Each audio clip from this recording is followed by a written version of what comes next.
እኔ የሚገርመኝ ነገር ማለት ነው አንዳንድ ሰዎች ምን አይነት መርዝነት ነው? በስመ አብ ወልድ መንፈስ ቅዱስ እግዚአብሔርን። እኔ ግን ማለት ነው የእውነት የሰው መጥፎ የምትመኙ ሰዎች ምን አይነት ሰዎች ናችሁ?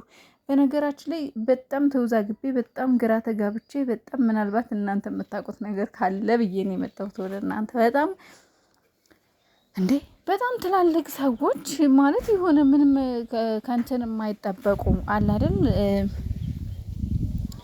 ማለት የሆነ ዜና የሚሰሩ ልጆች ምናምን ቲክቶክ ላይ ማለት ይዋሻሉ ብዬ የማልጠብቃቸው ሰዎች ዜና ሰርተው አየኋቸው። እነ ሊያሾ እነ ይሁን ማኛ ምናምን ሲያወሩም ሰማሁኝ። የአዶናይ ወንድም አካውንት ይሁን ሌላ አካውንት ይሁን ደግሞ እንዲሁ በዋዛ መሞት አለ ወይ ምናምን ብሎ ደግሞ ፖስት አድርጓል።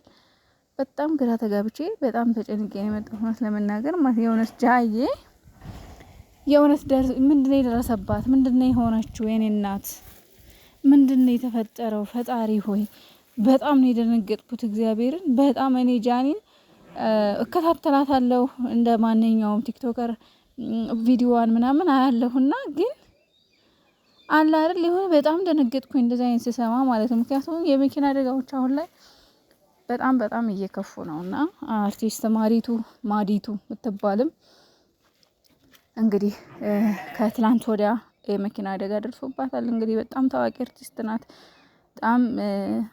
በጣም ተወዳጅ አርቲስት ናት። እንደውም እዚህ ኮምቦልቻ ነበረች ሰሞኑን መገናኛ ሆቴል አካባቢ ኮንሰርት ነበርና እዛ ነበሩ ኮምቦልቻ ውስጥ።